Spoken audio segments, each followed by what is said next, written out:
Hello students, global study point के YouTube channel में आपका स्वागत है। तो बेटा आज क्लास +2 प्रोबेबिलिटी हमने स्टार्ट कर रखी थी, उसी को आगे बढ़ाएंगे आज। तो आज हम बाइनोमियल डिस्ट्रीब्यूशंस पढ़ने जा रहे हैं, जो कि एग्जामिनेशन पॉइंट ऑफ व्यू से बहुत इंपॉर्टेंट है। लगभग हर एग्जाम में 4 और 6 मार्क्स का क्वेश्चन 4 और 6 मार्क्स का क्वेश्चन आपको इसमें देखने को मिल जाता है। बाइनोमियल डिस्ट्रीब्यूशन समझने से पहले हम बर्नौली ट्रायल्स को समझेंगे। एक्चुअली बर्नौली ट्रायल्स क्या होते हैं, बाइनोमियल डिस्ट्रीब्यूशन लगाते कहां पे हैं, उसको समझने से पहले आपको ये सारे पॉइंट्स पता होने चाहिए। सबसे पहले पॉइंट है फाइनाइट नंबर ऑफ ट्रायल्स। इसमें क्या होता है, फाइनाइट नंबर ऑफ ट्रायल्स होते हैं। जैसे कि हम बोल देते हैं कि हमने एक सिक्के को छाला 5 टाइम्स, जैसे 5 times tossing, for example tossing a coin 5 times. ठीक है, हमारे पास मान लीजिए 10 पेन्स हैं, डिफेक्टिव पेन्स है या गुड पेन्स है, या मान लो 1000 बुक्स हैं। तो मतलब कि इसमें जो ट्रायल्स होंगे वो फाइनाइट होंगे, एक संख्या होगी हमारे पास। ओके, दूसरा क्या है, ट्रायल शुड बी। ट्रायल्स का मीनिंग समझते हो, ट्रायल्स क्या होता है, जैसे सिक्के को छाला तो क्या आएगा, या तो हेड आएगा, टेल आएगा, ये ट्रायल है। सिक्का खड़ा तो होने से रहा। ठीक है, trial should be independent. Trial जो होते हैं वो क्या है, इंडिपेंडेंट है, यानी कि एक की प्रोबेबिलिटी दूसरी को प्रभावित तो नहीं करेगी, स्वतंत्र है ये। तीसरा क्या है, each trial has exactly 2 outcome. जो भी हम ट्रायल करेंगे उसके 2 आउटकम है, और 2 आउटकम का मतलब या तो सक्सेस होंगे या फिर फेलियर होगी। समझ, 2 आउटकम्स का मतलब सिक्का उछाला, या तो हेड आएगा या फिर टेल। अब क्वेश्चन के अंदर देखेंगे हेड को सक्सेस मान रहा है या टेल को। अगर हेड को सक्सेस मान रहा है तो टेल फेलियर हो जाएगा। आगे क्या है, the part of success remain the same in each time. ये देखिए इसका मीनिंग क्या है, मतलब कि अगर मान लो एक सिक्के को 20 बार उछाला है, अगर पहले सक्सेस हेड है तो 18 टाइम्स जब उछालेंगे सिक्के को तो भी सक्सेस क्या होगी, वो हेड ही होगी। The part of success remain the same. जो सक्सेस है वो हर बार क्या रहेगी, ट्रायल में सेम रहेगी। ऐसे नहीं है कि पहले में सक्सेस हेड है तो फिर फोर्थ में सक्सेस टेल हो जाएगी, ऐसे नहीं होता। तो ये सारी कंडीशन जब आपके पास होती है तो हम बाइनोमियल डिस्ट्रीब्यूशन लगाते हैं। तो ये कंडीशन सारी आपको बस समझा दी है मैंने। तो बाइनोमियल डिस्ट्रीब्यूशन का फार्मूला क्या था, PXR NCR, ये कॉम्बिनेशन है, हमने किया हुआ है +1 क्लास में। P की पावर R, Q की पावर N-R। N क्या है, फाइनाइट वैल्यू। एक कोई फाइनाइट वैल्यू होगी, जैसे मैंने अभी बताया है, एक सिक्के को कितनी बार उछाला है, मान लो 6 टाइम उछाला तो N6 हो जाएगा। P क्या है, सक्सेस है। Q क्या है, फेलियर है। मतलब ये और इनका जोड़ किसके बराबर होता है, 1 के बराबर। तो सब में देखेंगे क्या है हमारे पास, सक्सेस और फेलियर। R क्या है, क्वेश्चंस। Q का मतलब क्वेश्चंस।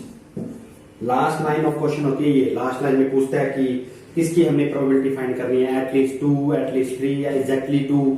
तो ये सारा, तो मेरा ये फॉर्मूला है, इसको नोट डाउन कर लीजिए। और मैंने आपको बता दिया बाइनोमियल डिस्ट्रीब्यूशन कब लगाते हैं, बर्नौली ट्रायल्स आपको पता होना चाहिए। सबसे पहले ये सारी कंडीशंस है बर्नौली ट्रायल्स की, फिर बाइनोमियल डिस्ट्रीब्यूशन लगाते हैं।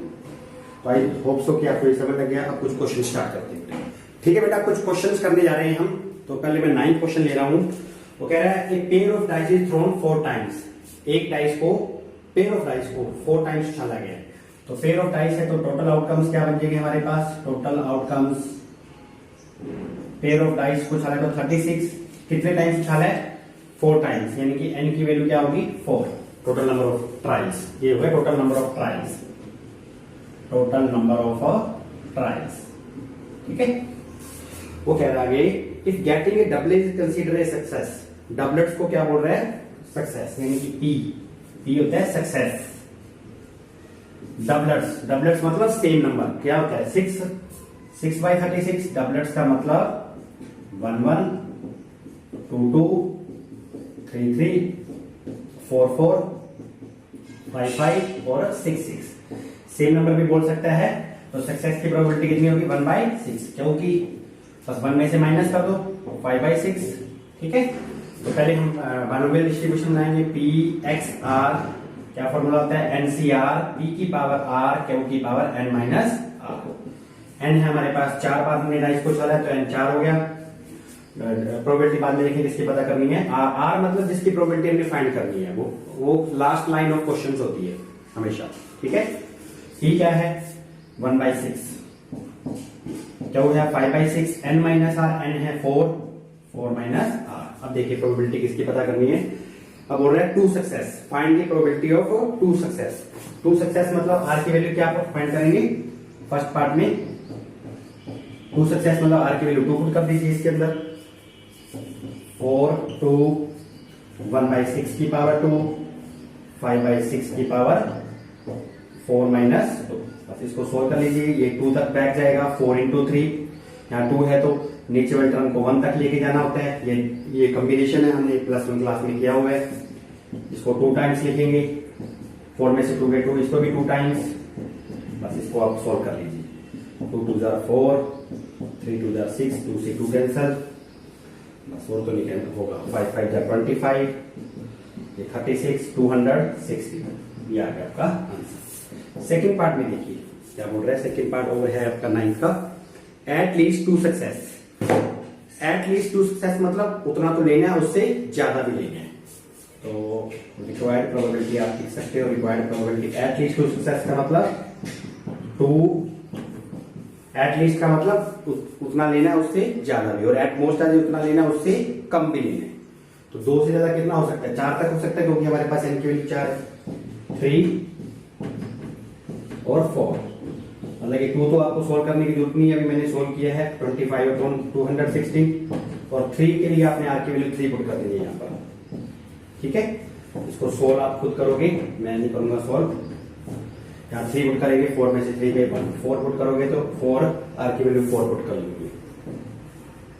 आई होप सो कि आपको समझ लग गया होगा। 5/6 की पावर 0।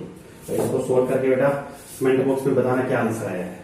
और कुछ क्वेश्चंस करते हैं बेटा, और करने जा रहे हैं बेटा हम। अब 17 क्वेश्चन है, क्या बोल रहा है देखिए, the probability that a student entering the college will graduate is 0.4। किसी बच्चे का student entering the college will graduate मतलब कि कॉलेज में एंटर करने के बाद ग्रेजुएट होने की प्रोबेबिलिटी कितनी है, 0.4। यानी कि ग्रेजुएट होने की प्रोबेबिलिटी कितनी है, 0.4। ना होने की 1 में से माइनस कर देंगे, 0.6 आ जाएगा, ठीक है। Determine that out of 5 students, total students कितने हैं, 5 है, तो none will be graduate, 1 will be graduate, ठीक है। तो पहले डिस्ट्रीब्यूशन बना लो, probability distribution, X R N C R, P की पावर आर, क्यू की power N minus R. N क्या है 5, आर पी है हमारे पास 0.4 की पावर आर, क्यू है 0.6 की पावर 4, 5 माइनस आर। तो फर्स्ट पार्ट में बोल रहा है वो नन विल बी ग्रेजुएट, कोई भी ग्रेजुएट ना हो। तो कोई भी ग्रेजुएट ना हो तो आर की वैल्यू 0 पुट कर दीजिए, 0, 0.4 की पावर 0 और 0.6 की पावर 5 माइनस 0। तो यहाँ 0 तो 1 होता है, किसी भी की पावर 0 तो वही 1 होता है, तो 0.6 की पावर 5। देख लेना बेटा, ये आंसर आ गया आपका। अगर इसको मल्टीप्लाई कर रहा है तो कर देना, नहीं तो ऐसे भी छोड़ सकते हो। आगे बोल रहा है 1 विल बी ग्रेजुएट, एक ग्रेजुएट, तो आप सेकंड पार्ट में आप आर की वैल्यू पुट कर दीजिए, 1 पुट कर दीजिए, सॉरी 1 पुट करिए, 5 1 0.4 की पावर 1 और 0.6 की पावर 5 माइनस 1 करिए इसको सॉल्व।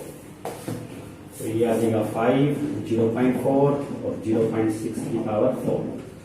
सोल्व करना है तो कर लीजिए इसका अपॉन 10, 5 2 जार 10, 2 2 जार 4, 2 मल्टीप्लाई ये आ जाएगा 0.6 मतलब कि 0.1236 1296 आ जाएगा, 1296, ठीक है, इतना आ जाएगा। मल्टीप्लाई करके 4 टाइम्स 2 से करेंगे तो 2 6 jar 2 9 jar 18 19, 2 2 jar 4 5 2 1 jar 2 2 1 jar 2, ठीक है, लगभग इतना आ जाएगा। इसका आंसर हम टैली कर लेते हैं। सेकंड पार्ट 17 का सेकंड पार्ट, हाँ मल्टीप्लाई नहीं किया बेटा, यहाँ पर मैंने मल्टीप्लाई कर दिया है, आपके वहीं पे छोड़ रहा हूँ आंसर के अंदर। कुछ और क्वेश्चंस करते हैं बेटा अब इसके बाद।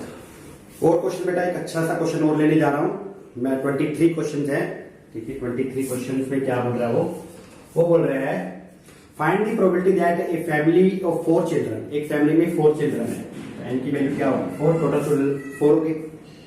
There will be at least 1 boy and 1 girl. अब देखिए 4 बच्चे या तो बॉय होगा या गर्ल होगा, तो हम मान लेते हैं हमने बॉय की निकाली, यानी कि सक्सेस जो है, सक्सेस यानी कि पी जो है 1/2 होगी। या तो बॉय होगा या गर्ल, सक्सेस हमने माना है 1 बॉय, ठीक है। और क्या होगी प्रोबेबिलिटी, 1 में से माइनस कर देंगे 1/2। डिस्ट्रीब्यूशन, पहले डिस्ट्रीब्यूशन बना करो, एनसीआर फॉर्मूला लिख देता हूं, पी की पावर आर, क्यू की power N minus R. N 4 P है 1/2 की पावर आर, 1/2 की पावर 4 माइनस आर। अब देखिए प्रोबेबिलिटी किसकी पता करनी है, प्रोबेबिलिटी पता करनी है पहले एटलीस्ट 1 बॉय, कम से कम एक लड़का हो। एक लड़का हो तो मतलब एक लड़का एक भी हो सकता है, एटलीस्ट में मतलब एक भी हो सकता है, एक से ज्यादा भी हो सकता है। तो फर्स्ट पार्ट में रिक्वायर्ड प्रोबेबिलिटी, एक लड़का हो तो 1 हो सकता है, ज्यादा से ज्यादा 2 हो सकते हैं, 3 हो सकते हैं, और या फिर 4 हो सकते हैं। एटलीस्ट में उतना तो लेना है, उससे ज्यादा लेना है। पहले 1 पुट करते हैं, इसको मैं पूरा सोल्व कर देता हूँ। 1 पुट करेंगे 1/2 की पावर 1, 1/2 यहाँ 1 पुट करेंगे तो 3 आ जाएगा। फिर 2 पुट करेंगे 1/2 की पावर 2, 1/2 की पावर 2, फिर 3, 1/2 की पावर 3, 1/2 की पावर 4 में से 3 गए 1। फिर यहाँ 4 पुट कर दीजिए, 4, 1/2 की पावर 4, 1/2 की पावर 0। इसलिए सभी में लिखोगे तो 1/2 की पावर 4 कॉमन आ रहा है, ठीक है। ये देखिए कॉमन आ रहा है ना, इसको सोल्व कर लीजिए, 4 आएगा। इसको 2 टाइम्स बैक, नीचे वाले को 1 टाइम, इसको 3 times, 4 into 3 into 2, 3 into 2 into 1, ये सेम हो तो 1 होता है। 2 2 जार 4, 3 3 से कैंसल, तो 1/2 का मतलब 1/16, ये आ गया 6, 4 प्लस 1, 1/16, 10 4 14 15, 15/16, ठीक है। 23 का फर्स्ट पार्ट, इसका आंसर थोड़ा डेली कर लेते हैं। 23 का ठीक है बेटा, ये फर्स्ट पार्ट हो गया हमारा। एटलीस्ट में उतना तो लेना है, उससे ज्यादा कितना ले सकते हैं, 4, क्योंकि 4 ही है हमारे पास एन की वैल्यू। ये मैं रख कर लेता हूँ इसका सेकंड पार्ट करने के लिए, ठीक है। देखिए सेकंड पार्ट में क्या बोल रहा है।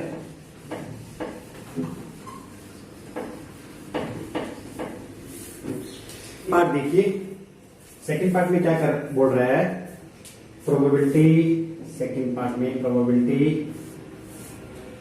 Eight least 1 boy and 1 girl, ठीक है। मैंने बताया एटलीस्ट में उतना तो लेना, उससे ज्यादा लेना, एक लड़का या एक लड़की। अगर हमारे पास रिक्वायर्ड प्रोबेबिलिटी यहाँ पे लिख देते हैं हम, एक लड़का होगा, अगर हम एक वैल्यू पुट करते हैं, एक अगर हम आर की वैल्यू 1 पुट करते हैं, अगर हम आर की वैल्यू 1 पुट, एक लड़का होगा तो 3 लड़कियां होंगी, ठीक है। मतलब और अगर हम 2 पुट करते हैं तो 2 लड़के होंगे, 2 लड़कियां, मैंने बोला एटलीस्ट में उतना तो लेना है, उससे ज्यादा। एक लड़का भी हो सकता है और 2 लड़के भी हो सकते हैं और 3 लड़के भी हो सकते हैं, ठीक है। 4 लड़के नहीं लेंगे, क्योंकि 4 लड़के लिए तो एक गर्ल नहीं होगी फिर, ठीक है ना। देखिए एक पुट करेंगे तो 4 1, 1/2 की पावर 1, 1/2 की पावर 1 पुट करेंगे तो 3 आ जाएगा। 2 पुट करेंगे यहाँ पर 1/2 की पावर 2, 1/2 की पावर 2, 4 3, 1/2 की पावर 3, 1/2 की पावर 1, 1/2 की पावर 4 फिर कॉमन आ रहा है, ठीक है। यहाँ 4 आ जाएगा, ये 4 into 3, 2 into 1, 4 into 3 into 2, 3 into 2 into 1। देखिए इसको सोल्व करते हैं, 2 2 जार 4, ये कैंसल, ये 1/8, 4 3 2 जार 6, 4 1/8, 6 4 10 4 14, 2 पे 2 4 जा 2 7 जा, तो 7/4 आपका। आई होप सो बेटा आपको ये समझ लग गई होगी सारी वीडियो। नहीं समझ लगी तो दोबारा देखिए, और अगर कोई प्रॉब्लम है तो 9896561442 पर आप कॉन्टेक्ट कर लीजिए। और बेटा शेयर जरूर कर दिया करो और लाइक भी जरूर कर दिया करो। थैंक यू बेटा।